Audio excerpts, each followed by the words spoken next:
Dans une histoire qu'on retrouve dans les Écritures saintes, il y avait un grand homme de Dieu qui avait faim, il y avait famine. Et Dieu lui demande d'aller dans tel village et que dans ce village, il va voir une veuve, que la veuve va lui donner à manger. Il traverse donc des villes et il arrive dans ce village. Il trouve effectivement une veuve en train d'aller chercher du bois. Il demande à la veuve de lui servir de l'eau à boire. La veuve est partie pour servir l'eau et il rappelle la veuve. Il dit, c'est pas pour l'eau que je suis venu ici.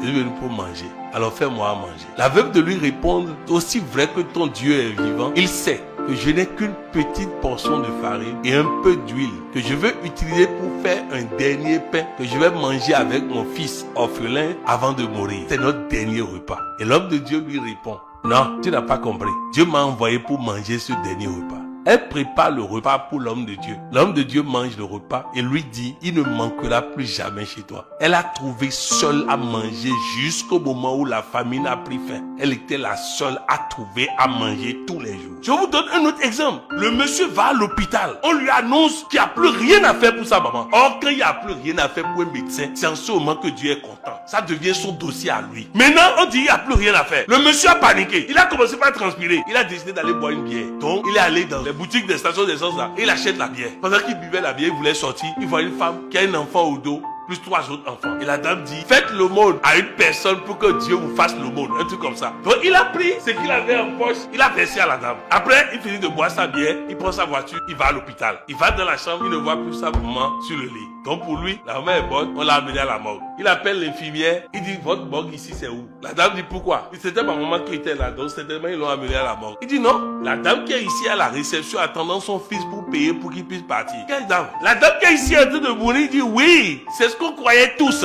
Mais il y a quelques minutes, une dame est venue avec un enfant au dos, plus plusieurs enfants à côté, est venue prier pour elle et elle s'est levée. La dame de là-bas est venue ici prier et la dame s'est réveillée. Cette dame n'existe pas. Cette dame n'existe pas en réalité. Qu'est-ce que je veux vous expliquer par là? Si ce que j'ai, ça c'est mon secret, hein? Si ce que j'ai ne peut pas faire ce que j'ai à faire, je préfère donner ça en offrande à Dieu pour qu'en retour, il puisse dire, il ne manquera plus jamais chez toi. On a dit que tu dois faire opération. Tu veux pas faire opération. C'est l'occasion de dire à Dieu, Seigneur, moi je te donne cette offrande pour éliminer cette opération devant moi. On dit que tu dois avoir un procès. Seigneur, moi je te donne cet argent pour que je n'ai pas à payer des avocats, pour que je n'ai pas à payer ceci. On dit que tu dois être limogé. Seigneur, moi je te donne cette contribution afin que le limogeage aille ailleurs. Même promotion. Voilà comment ta contribution est utilisée comme une opportunité pour obtenir, pour modifier des choses, pour avoir d'autres résultats. Mais regardez, nous, on sait aligner les requêtes de prière. Vrai ou faux?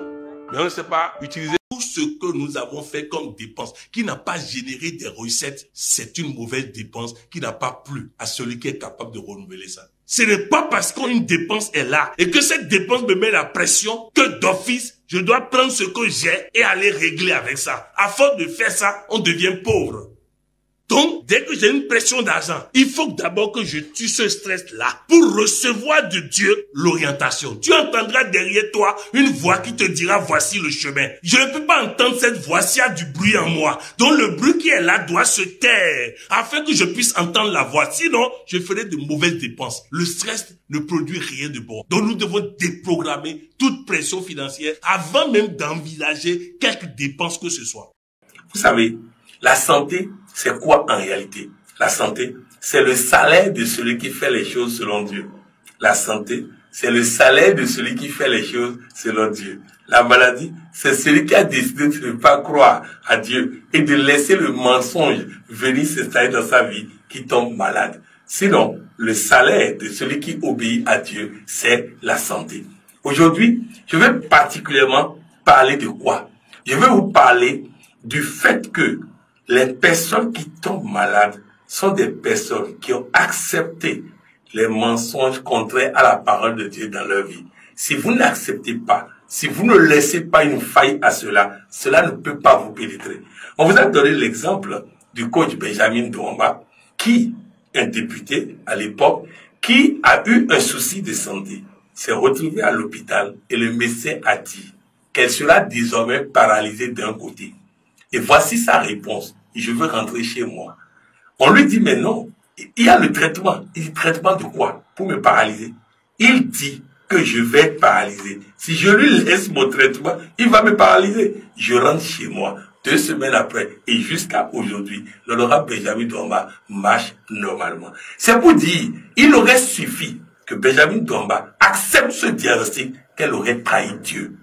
Elle accepte ce diagnostic, elle aurait trahi Dieu. Et c'est là les problèmes commencent. L'une des clés essentielles de la santé est de ne pas laisser entrer en nous le diagnostic fataliste du médecin. Croire en ces diagnostics, c'est trahir Dieu. Parce que Dieu a promis le contraire. Il a promis veiller sur toi. Il a promis veiller sur toi. Reconnaître que tu es malade, c'est dire que Dieu n'a plus veillé sur toi. C'est très important. Il faut que vous n'acceptez pas. Et quand je dis n'acceptez pas, il ne s'agit pas de dire j'ai déjà refusé. Non. Une phrase qui sort a des conséquences dans votre vie tant que vous ne l'avez pas brisé. Et pour briser ça, vous rejetez devant la personne, mais vous travaillez à la maison, dans vos programmations, à détruire totalement cette phrase dans votre tête, à détruire totalement cette phrase dans votre vie. Il est important que vous n'acceptez pas le diagnostic fataliste du médecin au risque de laisser ça entrer en vous. Soyez vigilants et surtout, faites en sorte que votre bouche soit au service de votre santé. Si ton métier te cause de stress, le salaire va servir à payer les médicaments. Ouais. Comment tu peux parler une chose pareille comme ça? Ensuite, si tu habites un quartier de pauvres, tu vas tout faire. Tu seras pauvre. Si tu habites un quartier de pauvres, tu vas tout faire. Tu seras pauvre. Les amis, si quand tu as parlé, mais je garde le même emploi qui me stresse là, je continue d'habiter la même maison bizarre là, je continue de faire les choses de la même manière. Non, les amis. Si tu n'es pas marié, ce n'est pas la faute de Dieu. Papa, répète surtout. Si tu n'es pas marié, ce n'est pas la faute de Dieu. C'est parce que les enseignements que tu appliques sont mauvais. Si tu ne les changes pas, rien ne changera. Ce qui arrive ne doit pas être accueilli comme une attaque à notre foi. Quand ça arrive, Dieu a un message derrière. Rappelez-vous nos ancêtres. Quand il ne pleut pas, ils cherchent qu'est-ce qui est en train d'énerver Dieu. Qu'est-ce qui ne tourne pas rond? Ils ont la révélation et ils corrigent. Et ils corrigent. Lorsque je programme et que ma programmation ne donne pas le résultat, je ne dis pas que la programmation ne marche pas. Ça marche toujours. Mais il y a des variables qui ne sont pas bonnes. Il faut donc que je recherche quelles sont les variables. Aujourd'hui, toute la journée là, ceux qui sont tombés dans ça ne marche pas, ont eu la dose. Je suis tombé sur eux. Je connais un monsieur qui a aujourd'hui 106 ans, toujours en forme à 106 ans. Un jour, ses petits-enfants lui ont demandé quel était son secret. Il dit, chaque fois que quelqu'un veut faire la bagarre avec moi, je lui accorde ce qu'il veut. Il dit, à 30 ans de cela, quelqu'un s'est levé pour dire que son terrain lui appartient. Il est allé au tribunal, il a dit, donnez-lui le terrain. 30 ans après, il reçoit un monsieur qui dit qu'il veut acheter le terrain. Il dit, non, j'ai donné ça 30 ans à l'autre. Il dit, quand vous lui avez donné le terrain, il est mort quelques jours après. Il n'a pas changé les papiers en son nom. Le terrain porte encore votre nom. Et il vend encore le terrain 30 ans après. Les amis, ne vous accrochez à rien. Tout est validé. Le pouvoir est validé. L'argent est validé. Les positions sont validées. Respectons-nous et respectons les autres. Et Dieu s'occupe de nous. Nous sortons la nuit. Lui, policier, il est privé de sommeil. Il est privé de son épouse pour notre sécurité à nous. Nous lui devons un minimum de considération. Mais on arrive, on lui parle mal, alors que, bonjour chef, comment ça va? Avec ce froid-là, Dieu va vous protéger. Tu vas entendre, il faut passer. C'est important. On me dit que Dieu a dit de lui donner la dîme, c'est ça, non? Tu le trouves où? Point d'interrogation. Tu trouves Dieu où pour lui donner la dîme? Ok, elle a dit à l'église. Maintenant, je vais lui poser une question. Tu as lu le passage qui dit, je n'habite pas une maison faite de main d'homme? Ok, donc Dieu est toujours dans l'église? Non. Il habite où? Il habite en toi. Une maison faite par lui-même. C'est représentant. Le premier représentant de Dieu, c'est qui? C'est moi. Quelle est la première dimension de l'église? Toi-même. Donc même si tu dis que tu veux donner à l'église, la première église là, c'est toi-même. Jesus is Lord. Donc ça ne sert à rien que quelqu'un qui dit au Pougon pour aller à l'église à Makori. Pourquoi? Dieu est dans ton quartier, il est dans ta maison, il vit en toi. Je ne dis pas de ne pas donner aux hommes de Dieu, mais primum vivere deinde philosophale. Qui peut imaginer qu'un homme qui est recherché arrive à avoir du courage pour rentrer dans le pays, réussir à être candidat aux élections et répète tout le temps, je suis un compétiteur né, je vais gagner cette élection et finit par gagner cette élection où il n'a aucun membre dans la cour constitutionnelle, aucun membre dans la commission électorale. Les amis, le coaching c'est du concret et on le vit. Nous-mêmes, chacun de ceux qui m'écoutent vont trouver dans leur vie des exemples. Quand une dame met un enfant au monde, on lui annonce que l'enfant est drépanocytaire. Elle prend le téléphone, elle appelle son prêtre. Je ne dis pas qu'au pognon, elle appelle son prêtre. Le prêtre dit, répète après moi, mon enfant est en bonne santé. Il répète 10 minutes. Au bout de 10 minutes, elle dit, mais qu'est-ce que je vais dire à mon mari? Le prêtre dit, répète encore après moi, mon enfant est en bonne santé. Jusqu'à elle comprend qu'elle doit dire à tout le monde que l'enfant est en bonne santé. Pendant 5 ans, l'enfant n'a fait aucune crise de drépanocytose. 5 ans après, on fait les analyses, il n'y a plus de drépanocytose. Ça, c'est à Cotonou ici. C'est à Cotonou ici et c'est un prêtre, c'est pas moi. Donc le coaching, c'est sérieux, c'est concret. Nos parents l'ont fait. Nos parents l'ont fait. Lorsque nous décidons d'avoir une vie à deux, c'est pour améliorer notre vie. Ce n'est pas pour compliquer notre vie. Dangote n'a pas de femme. On lui a demandé pourquoi. Il dit, ce n'est pas possible pour moi de réussir dans mes affaires quand madame devient comme un dieu dans ma vie, imposant l'heure à laquelle je vais rentrer, imposant comment je dois faire ceci, comment je dois faire cela. Il dit, je ne peux pas faire ça, obéir à une femme dans ces conditions et réussir ma vie. Beaucoup d'hommes dans la salle se disent la même chose. S'ils pouvaient s'échapper, ils allaient s'échapper. C'est pourquoi ils restent parfois dehors longtemps pour ne pas supporter la dictature d'une femme qui pense que son point de vue est la réalité. On ne se marie pas pour diminuer sa joie. On ne se marie pas pour diminuer son plaisir. On ne se marie pas pour augmenter sa souffrance. On se marie pour être plus heureux. C'est seulement en Afrique que vous trouvez des abrutis prendre le micro et dire que les polygames iront en enfer alors que son père est polygame. Thank you. C'est en Afrique que vous trouvez des gens abrutis prendre le micro et dire que le fait de faire l'amour sans le mariage nous condamne à l'enfer alors qu'il a fait lui-même l'amour avant le mariage. C'est en Afrique que vous allez voir quelqu'un dire que faire l'amour à une femme alors que tu es marié, c'est adultère. Oh, lui-même qui parle là. Il y a une femme dans le public là, avec qui il a fait la veille. Vous êtes justifié par la parole qui sort de votre bouche. Alléluia! Si tu dis c'est mauvais, c'est mauvais. Si tu dis c'est bon, c'est bon. Moi, je fais l'amour copieusement. Donc, si je dis que c'est mauvais, je me condamne. C'est pourquoi je dis, et je répète, que faire l'amour, c'est la chose la plus agréable que Dieu a donnée à l'homme. Celui qui ne connaît pas ça jusqu'à sa mort a perdu sa vie. Et Dieu! C'est tellement doux. C'est le vrai point qu'elle a. Non, le plus beau cadeau que Dieu a fait, c'est ça. Et je rends grâce continuellement à Dieu pour avoir séparé l'homme et la femme. Je suis dans la joie. Parce que si on était ensemble, on ne pouvait pas faire. On allait se perdre comme certains se perdent. Homme qui chez homme, femme qui chez femme, c'est pas normal. Coach, est-ce normal que quelqu'un n'aille pas à l'église? Pourquoi? Où est-ce que c'est écrit que quelqu'un, le musulman va à l'église? Non, il va peut-être à la mosquée. Parce que tous les musulmans ne vont même pas à la mosquée. Donc, il n'y a pas, en fait, la contrainte, si tu trouves de l'épanouissement, de l'enseignement, de l'éclaircissement, si tu trouves de la joie, tu vas. Mais si ça devient un problème pour toi, tu n'as pas à aller obligatoirement. Une merveilleuse dame m'écrit et me dit ceci: coach, je veux votre permission pour désobéir. C'est comme ça commence à calmer-vous. J'ai dit, explique-moi. Elle dit, ça fait des années que mon mari m'interdit toute sortie. Mais la dernière fois, j'ai goûté à la fête de notre entreprise. Et vraiment, c'était trop bon.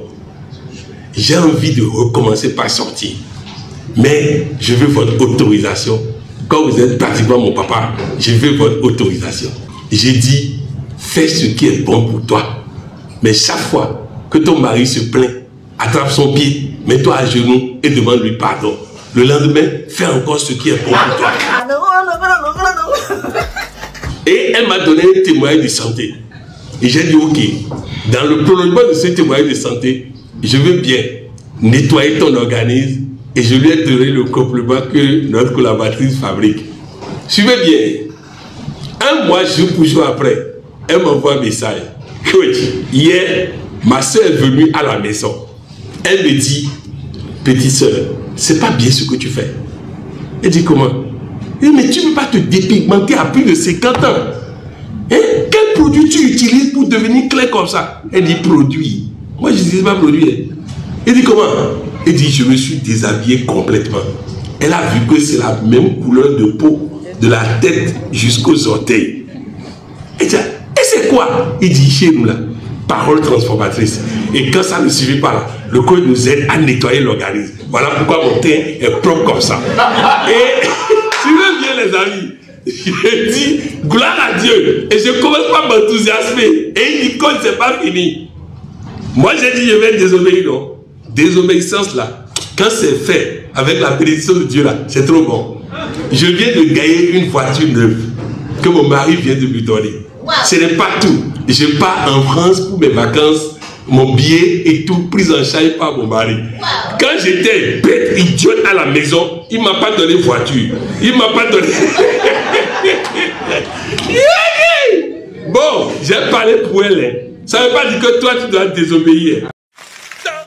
Vous programmez et que dans votre programmation, vous ne vous voyez pas grand, vous ne vous voyez pas de grandes fonctions, à de grandes occupations, avec beaucoup d'argent, en train de garer des voitures de luxe au portail, tant que c'est pas ça, c'est que vous n'avez pas compris la programmation. L'audace, le fait de ne pas accepter les situations que nous vivons, ce n'est pas normal. Parce que c'est toi qui paies le loyer. Mais la maladie est venue louer, il ne paie pas le loyer. La pauvreté et le chômage, tout ça est venu louer, il ne paie pas le loyer. C'est pas normal. Donc quand je programme, ça dépend des émotions, des convictions que tu mets dans la phrase que tu programmes. Alors je voudrais que vous changez d'émotion.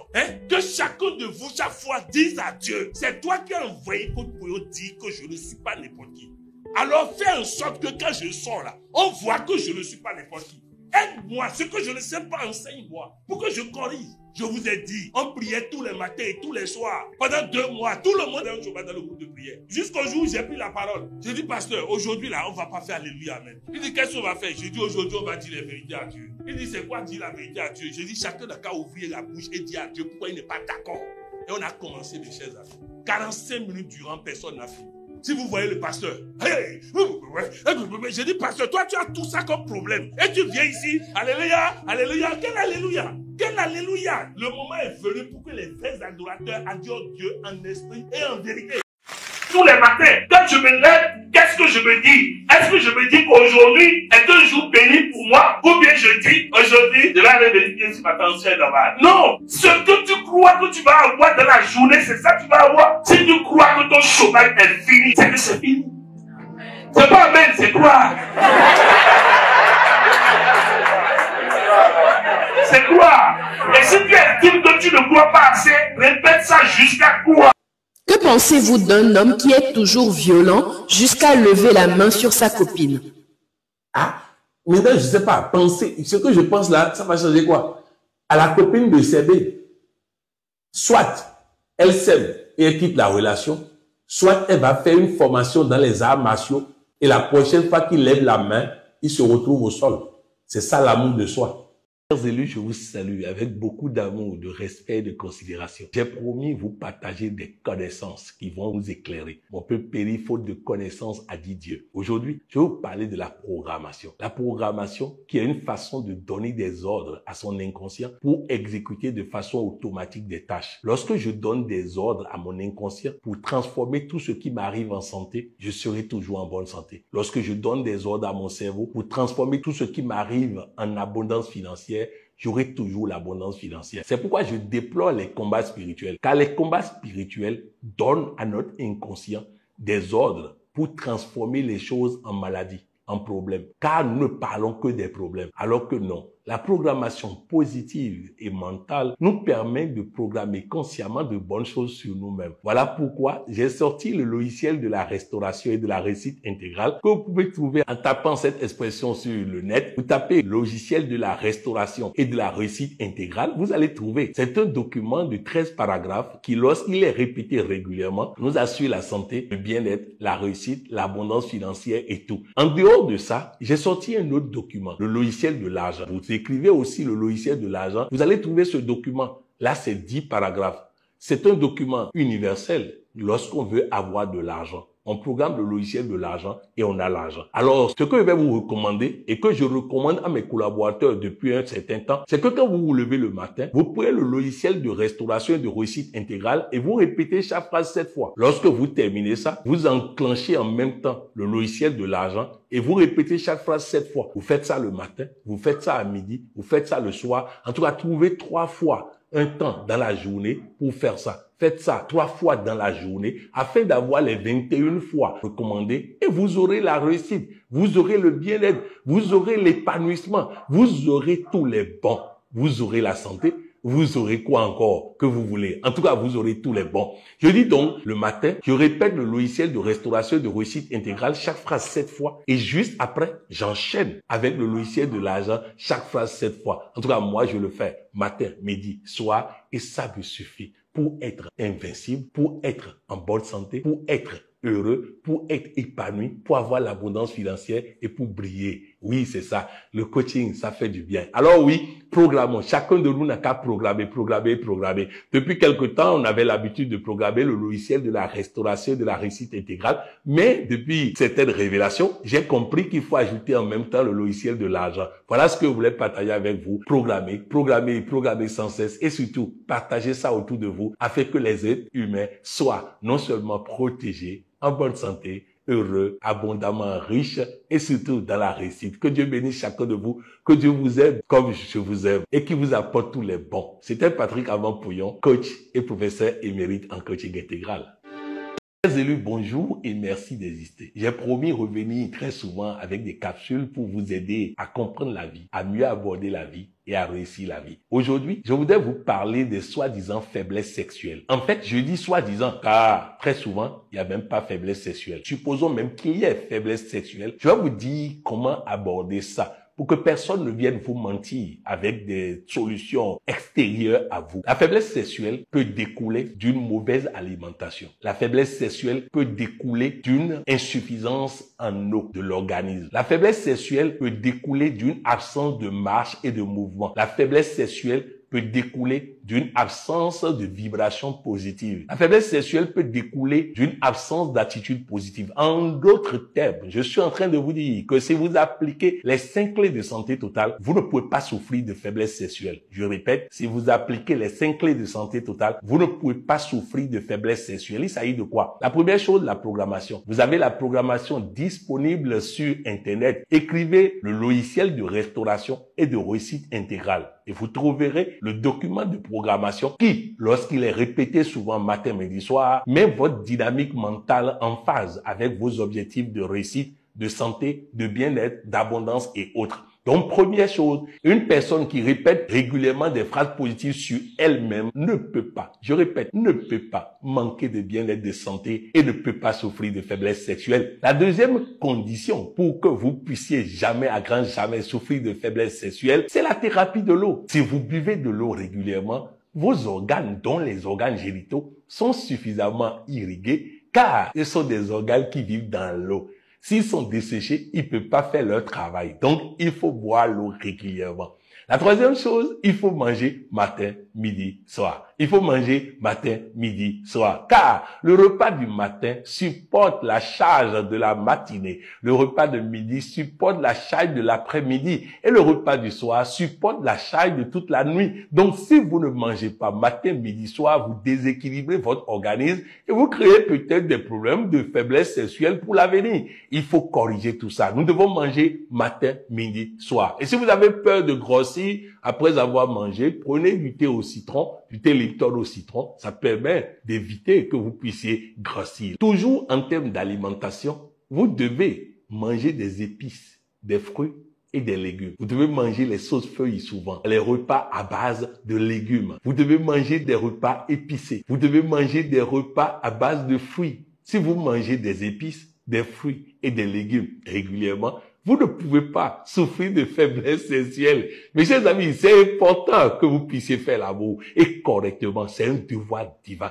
C'est un devoir sacré. Si vous trahissez Dieu, c'est pas bon. Quand vous faites l'amour, c'est comme si vous êtes investi par Dieu. Alors, vous devez le faire bien et très bien. Pour ça, il va falloir programmer, il va falloir boire correctement de l'eau, il va falloir manger 3 fois par jour, il va falloir manger des épices, des fruits et des légumes. Ensuite, il faut faire du sport. Je ne vous demande pas de faire les Jeux Olympiques, mais vous devez marcher 30 minutes par jour et vous devez faire des mouvements sur vos articulations. Votre bas-ventre a besoin de faire des mouvements pour que vos organes génitaux fonctionnent bien et très bien. Donc, vous devez marcher 30 minutes par jour et faire des mouvements au niveau des articulations, au niveau du cou, au niveau des épaules, au niveau de la hanche, au niveau du genou, au niveau de la cheville, au niveau, vous devez, toutes les articulations doivent faire régulièrement des mouvements. Donc, quand je finis de marcher 30 minutes, je vais faire des mouvements au niveau des articulations. Si vous le faites, vous serez en parfaite santé et vous ne pouvez pas souffrir de faiblesse sexuelle. Faites un peu d'abdominaux très souvent, faites un peu d'abdominaux tous les jours et vous serez en parfaite santé, vous allez faire l'amour.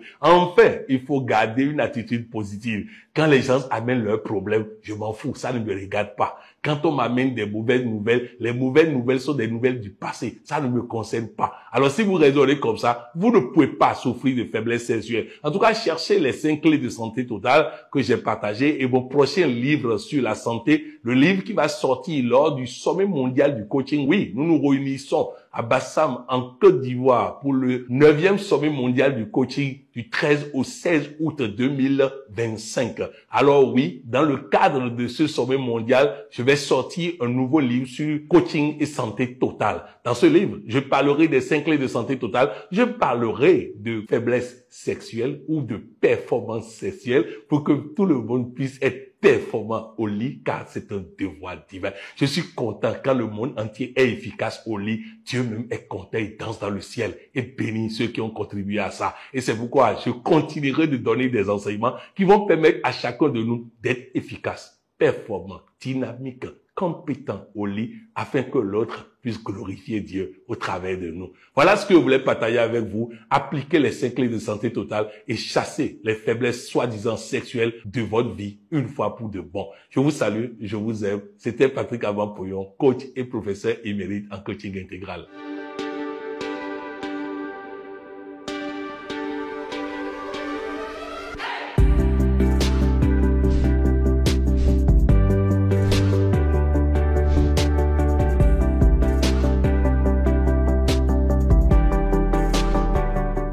Mes chers amis, comme promis, je vais certainement vous partager des capsules très souvent qui vont vous édifier et vous permettre de réussir votre vie. Si vous aimez, partagez pour apporter le bonheur. Moi, je vous le donne, vous aussi, vous pouvez donner à d'autres personnes. Aujourd'hui, je vais vous parler d'éjaculation précoce. Très souvent, les gens m'écrivent pour me dire, coach, qu'est-ce qu'il faut faire lorsqu'on souffre d'éjaculation précoce? Je vais vous expliquer. Vous savez, l'éjaculation précoce vient de 2 erreurs que nous faisons souvent. La première erreur, c'est ne pas faire l'amour régulièrement. Quand vous ne faites pas l'amour régulièrement, vous êtes très vite excité.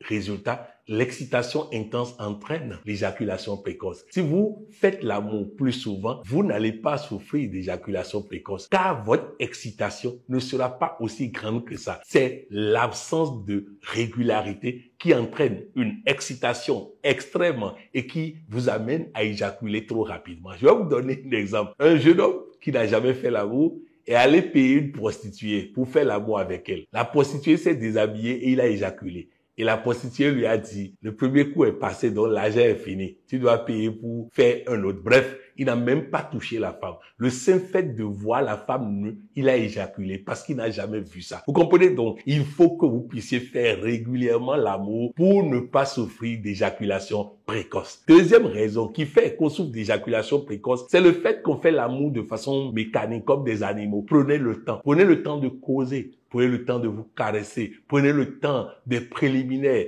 Prenez le temps de vous amuser avec le corps de votre compagne. Prenez le temps de la mener à gémir, à jouir, à être heureuse, à être comblée. Si vous avez terminé son match à elle, avant de lui faire l'amour, elle ne vous parlera plus d'éjaculation précoce, puisque elle est là finie avant vous. Alors, apprenez à utiliser vos doigts, apprenez à utiliser tous les instruments que Dieu vous a donnés pour donner du plaisir à la femme, pour qu'elle termine son match. Comme elle a terminé son match, si vous venez maintenant, vous pouvez faire quelques secondes, elle n'aura plus ce sentiment d'éjaculation précoce, elle ne vous fera pas le reproche, elle n'attirera pas votre attention là-dessus. Or, si votre attention est là-dessus, la peur d'éjaculer précocement vous fait éjaculer précocement. Alors oui, première chose, faites l'amour plus souvent. Deuxième chose, faites en sorte que madame puisse aller au bout avant que vous n'alliez au village. Résultat, vous n'avez pas besoin de grand chose avant qu'elle ne soit comblée. Alors quand vous faites l'amour comme ça, vous allez progressivement oublier à faire de l'éjaculation précoce et vous n'aurez plus d'éjaculation précoce. De toutes les façons, personne n'est conçu pour pouvoir éjaculer précocement. La preuve, quand vous allez voir les médecins, ils n'ont pas de solution contre ça parce qu'ils ne savent pas ce qui se passe. Ce qui se passe, c'est l'excitation intense. Alors oui, si l'excitation n'est plus aussi intense que ça, vous ne pouvez pas souffrir d'éjaculation précoce. On me demande aussi souvent, coach, qu'est-ce qu'il faut faire lorsque souvent nous n'avons pas un partenaire sexuel et nous nous sentons obligés de nous masturber? Est-ce que cela peut bloquer nos chances? Est-ce que cela peut bloquer nos réussites? Est-ce que cela peut être un problème? Écoutez bien, mes chers amis, et vous allez comprendre. La masturbation n'est un problème que lorsque ça nous commande, lorsque je ne peux pas me contrôler, lorsque c'est lui qui décide quand est-ce que tu vas te masturber. Mais si, au moment où tu as l'habitude de faire l'amour avec ton épouse n'est pas là, tu as l'habitude de faire l'amour avec ton mari n'est pas là, et tu sens l'envie de te donner du plaisir, et que tu te donnes du plaisir parce que tu as décidé de te donner du plaisir, il n'y a aucun mal en ça, ni par rapport à Dieu, ni par rapport à la médecine.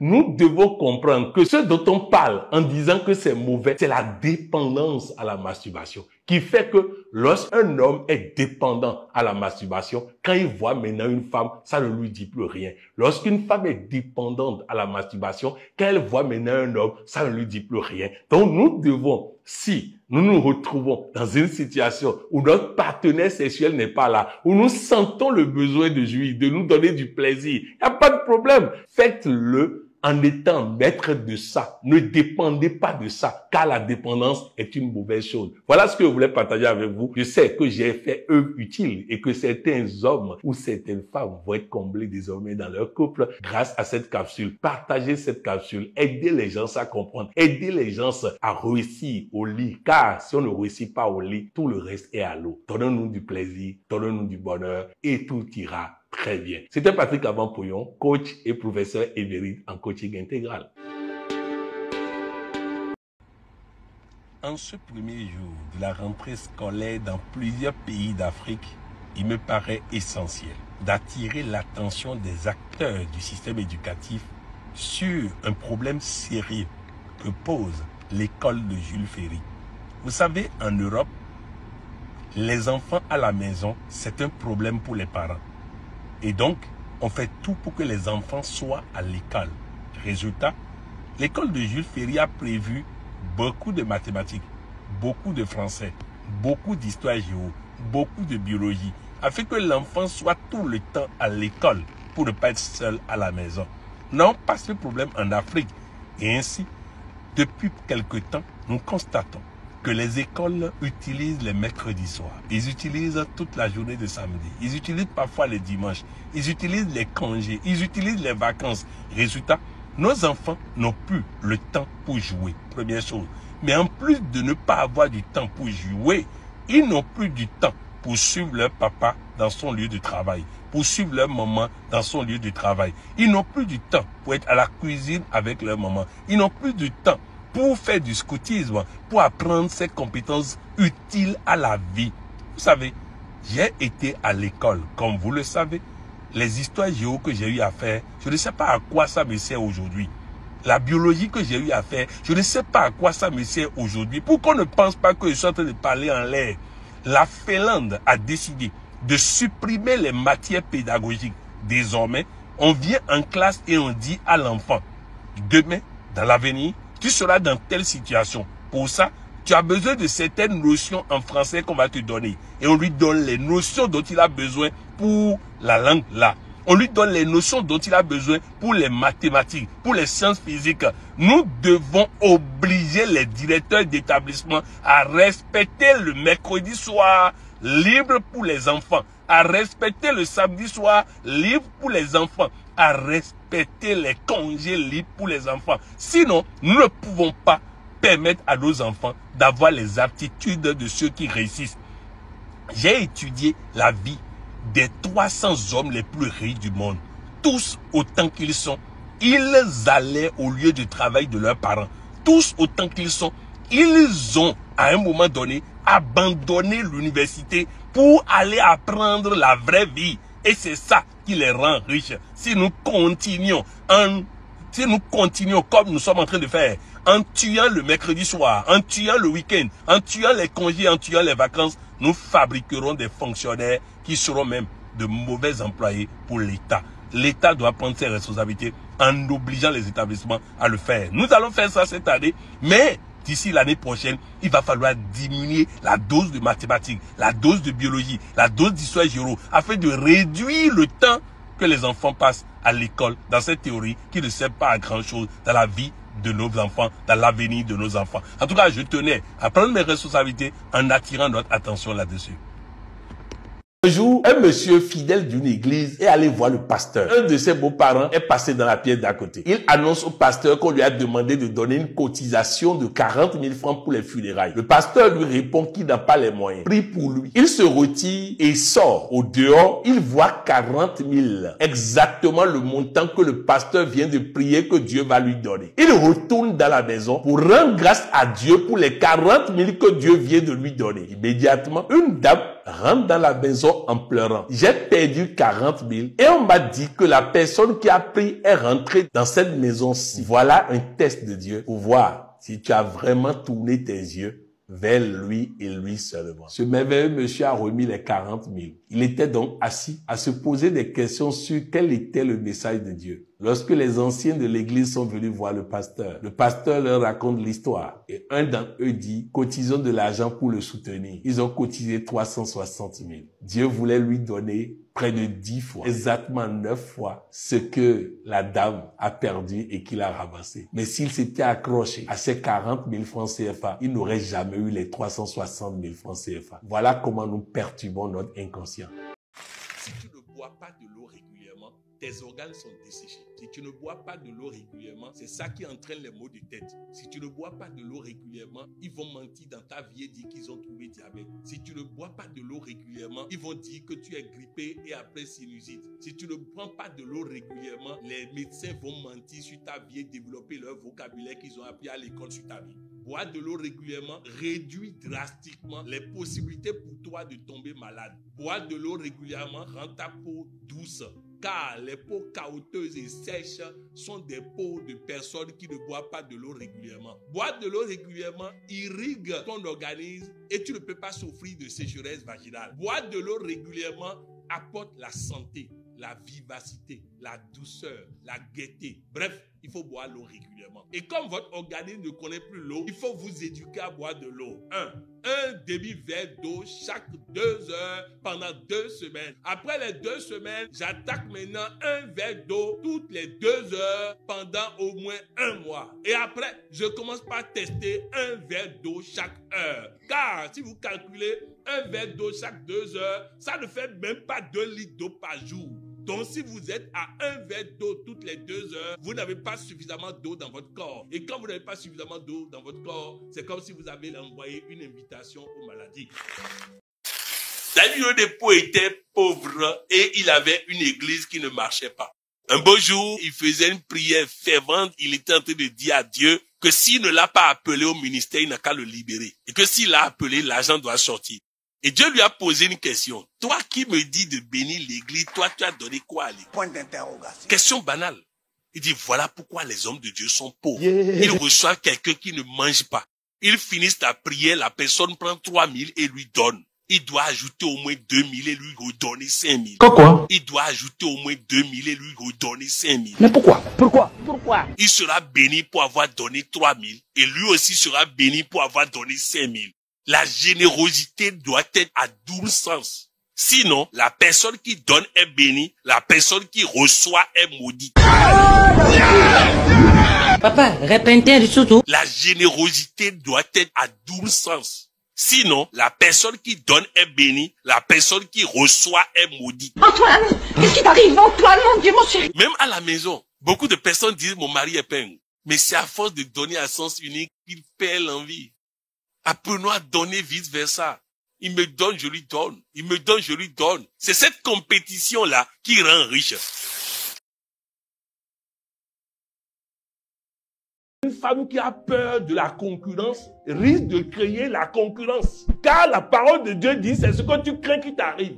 Quand ton mari même s'amuse avec toi pour dire, chérie, il y a une femme qui tourne à côté de moi, je fais quoi? Tu lui réponds simplement, si tu penses que c'est mieux que moi, vas-y. Mais je t'assure, tu risques de te dégrader. On ne peut pas être chef de gare et être guillé en même temps. Eh? Tu as l'original à la maison. Pourquoi tu vas chercher les photocopies? Vous voyez un peu, tu parles avec assurance. Mais si tu dis, hey, ce que tu fais là, oh, c'est ça là qui chasse Marie dehors. Quand tu commences par te lamenter, te plaindre, tu deviens femme à problème alors que l'autre de dehors ne fait pas. Chers amis internautes, je vous salue avec beaucoup d'amour, de respect et de considération. Comme je l'ai promis, je viens ce matin vous parler d'un élément très important pour notre paix, pour notre tranquillité, pour notre réussite. Il s'agit de cette fameuse affaire de femmes de nuit et de maris de nuit. Vous savez, chrétiens évangéliques et dirigeants de toute l'église chrétienne du Mali il y a quelques années, je peux vous dire que j'ai aussi combattu ce combat. J'ai aussi passé du temps à chasser, et pour moi et pour d'autres, les fameuses femmes de nuit et les fameux maris de nuit. Mais aujourd'hui, je peux vous donner des révélations qui vont vous guérir de toute perturbation de ce genre. Oui, lorsque j'étais au Mali et qu'on m'avait convaincu que sans mariage, je ne devais pas faire l'amour et qu'en obéissance à cela, je ne faisais pas l'amour, je vivais beaucoup femme de nuit. Mais depuis que je suis en couple et que je fais copieusement l'amour, il n'y a plus jamais eu de femme de nuit dans ma vie. Qu'est-ce qu'il faut comprendre par là? Vous savez, l'être humain a été conçu avec un talent particulier, le sexe. Il est censé être utilisé pour nous garantir la santé, le bien-être, l'épanouissement. Lorsque nous n'utilisons pas le sexe, Dieu, dans sa bonté, suscite une femme imaginaire, un mari imaginaire, afin que nous aussi, on puisse ressentir le plaisir qu'il y a dedans. Alors oui, si dans ton sommeil, il t'arrive d'avoir une femme de nuit, profite copieusement pour lui faire correctement l'amour. Si t'arrives dans ton sommeil d'avoir un mari de nuit, profite correctement et fais-lui copieusement l'amour pour ne pas avoir de regrets. Car cela va produire des substances qui vont garantir ta santé. Mes chers amis, il n'y a aucun diable derrière ça. Il n'y a aucun diable derrière ça. Vous allez constater que c'est les évangéliques ou ceux qui ont reçu tout au moins un enseignement qui les éloigne du sexe, qui rencontrent souvent femmes de nuit. C'est pas la prière, c'est pas les psaumes, c'est pas les décrets, c'est pas la sorcellerie, c'est pas ceci, c'est pas des prières bizarres qui chassent ça, non. C'est le fait de commencer par utiliser normalement ton sexe. Résultat, tu n'auras plus à l'utiliser dans ton sommeil. En tout cas, je voudrais que chacun de nous comprenne que mari de nuit, femme de nuit, il n'y a aucun diable derrière, il n'y a aucune sorcellerie derrière ça. Dieu t'a donné un talent, utilise-le et tu n'auras pas de mari de nuit et tu n'auras pas de femme de nuit. Mais si tu veux pas l'utiliser normalement, au moins profite dans ton sommeil de ce que Dieu te donne de façon imaginaire. Il n'y a aucun diable derrière ça, il n'y a aucune sorcellerie derrière ça. En tout cas, si une femme tombe dans mon sommeil, je vais lui faire copieusement l'amour parce que là au moins, on ne me parlera pas d'infidélité. Bref, je tenais partager ça avec vous et profitez pour vous dire qu'en Côte d'Ivoire se prépare le 9e sommet mondial du coaching qui regroupera les éminents coachs que nous avons formés aux États-Unis d'Amérique, au Canada, en Europe, au travers de l'Afrique.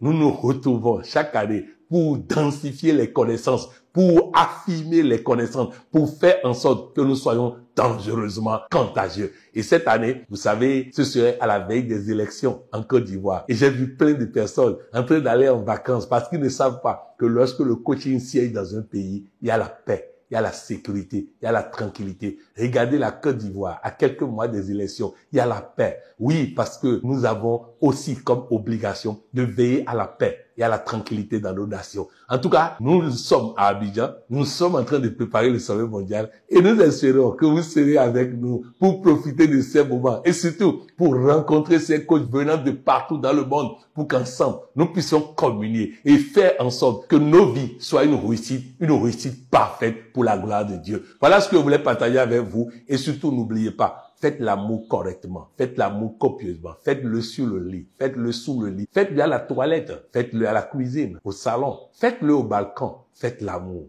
car il est mieux de faire l'amour que de faire la guerre. Je vous aime, je vous adore. C'était Patrick Avampouillon, coach et professeur émérite en